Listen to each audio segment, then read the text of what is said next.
वो साइड जो अपने को दिख रहा है वो है कर्नाटक, और ये साइड में अभी हम लोग महाराष्ट्र में खड़े हैं। Hi, welcome back to my channel, मैं सिर्फ मोहित। और आज हम आए कोपेश्वर टेम्पल में। और ये मंदिर बहुत ही पुराना है, मतलब 11th सेंचुरी का है। और बहुत इतना पॉपुलर नहीं है बिकॉज ये बहुत अंदर है, मे बी इसकी वजह से पॉपुलर नहीं हो सकता है। और ये जो प्लेस है कर्नाटक और महाराष्ट्र के बॉर्डर पे है, और इसके जस्ट बाजू में कृष्णा नदी है। सो चलिए अभी हम लोग मंदिर में जाते हैं और इसके डिटेल्ड मंदिर के बारे में इंफॉर्मेशन लेते हैं। चलिए। महाराष्ट्र में कोल्हापुर के निकट खिद्रापुर का कोपेश्वर मंदिर चालुक्य देवालय वास्तुकला की उत्कृष्ट कृति है।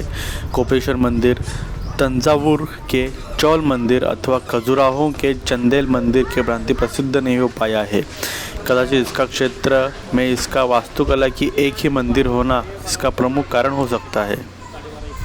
अभी हम देखेंगे कोपेश्वर मंदिर का इतिहास। इस मंदिर की निर्माण तिथि के विषय में विभिन्न मत है। कुछ लोग कहते हैं कि इसकी स्थापना 7वीं सदी में बादामी चालुक्य राजाओं ने की थी। कुछ कहते हैं कि 9वीं सदी में कल्याणी चालुक्य के राजा ने की थी, और कुछ कहते हैं कि 12वीं सदी में शैलहार राजाओं द्वारा निर्मित दशरथा है, जो एक समय के चालुक्य राजा के सूबेदार थे। इसके बाद 1702 में औरंगजेब ने इस मंदिर पर आक्रमण किया था। इसके चिन्ह मंदिर के खंडित भागों पर चारों ओर दृष्टिगोचर है।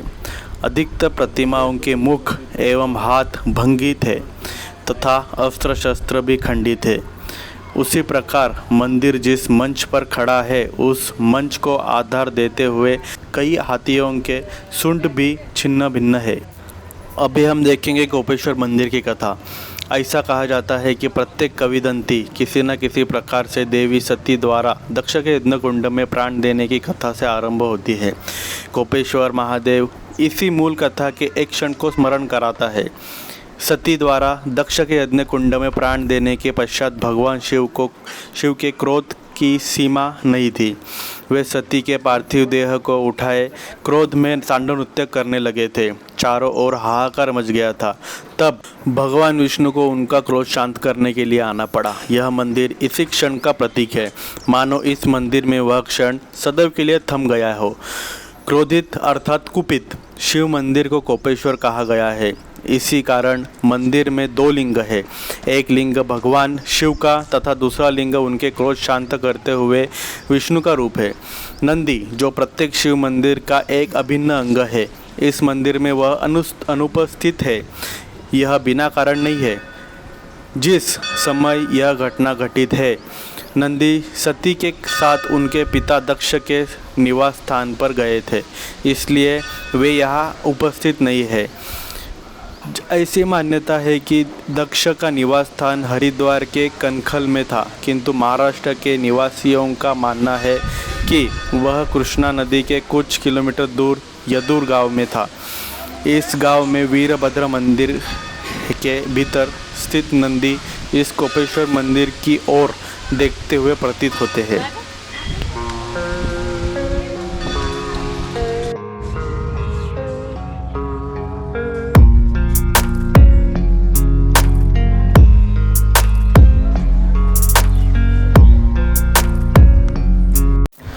अभी हम देखेंगे स्वर्ग मंडप। गोलाकार खुली छत लिए इस स्वर्ग मंडप की उत्कृष्ट उत्कीर्णित संरचना इस मंदिर की सर्वाधिक अनूठी विशेषता है। स्वर्ग मंडप मंदिर का प्रथम भाग है, जिस पर आपकी दृष्टि मंदिर के भीतर प्रवेश करते से ही पड़ेगी। अत्यंत सूक्ष्म इस मंदिर से यह मुख्य मंदिर से पृथक है। मंडप की गोलाकार संरचना 48 स्तंभों पर स्थित है। प्रत्येक स्तंभ सुंदरता से उत्कीर्णित है। बाहर से देखने पर यह छत से लटके उल्टे कमल सा प्रतीत होता है। दंडों के भीतरी सतह पर 12 देवों की प्रतिमाएं उत्कीर्णित है। इनमें 8 दिशाओं के 8 आराध्य तथा शेष 4 प्रतिमाएं विष्णु, कार्तिक, सूर्य तथा शिव की है। सभा मंडप के चौखट के ऊपर सरस्वती जी तथा दोनों द्वार के पलटों के निचले भाग पर 10 द्वारपाल है, 5 द्वारपाल प्रत्येक द्वार पर। सभा मंडप के भीतर स्वर्ग मंडप की ज्यामितीय आकृतियाँ दोहराई गई है। अंतर केवल छत का है। सभा मंडप छत से ढका हुआ है। यहाँ 3 परिधियों में 60 स्तंभ है। अंतिम परिधि भित्ति में सन्निहित है। 4 कोनों में स्थित स्तंभ शेष स्तंभों के अपेक्षा बड़े हैं। प्रत्येक स्तंभ पर आप एक कीर्तिमुख देखेंगे। ध्यान से देखने पर आपको ज्ञात होगा कि प्रत्येक कीर्तिमुख भिन्न शैली का है तथा उस पर आकृतियाँ भी भिन्न है। आकृति में मोर, मगरमच्छ, नर्तक, गरुड़ जैसे वाहन, आराध्य जैसे विष्णु जी व शिव जी, साधु, फल, पुष्प इत्यादि सम्मिलित है। काले बसाल्ट पत्थर की चमक किसी आईने से कम नहीं थी।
और अभी हम यहाँ पे आए, ये है कृष्ण नदी।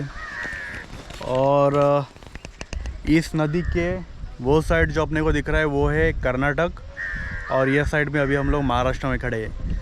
सो ये जो नदी है दोनों स्टेट्स को डिवाइड करती है। सो बीच में कृष्णा नदी और हम लोग महाराष्ट्र में, और वो जो सामने है वो सब कर्नाटका में है।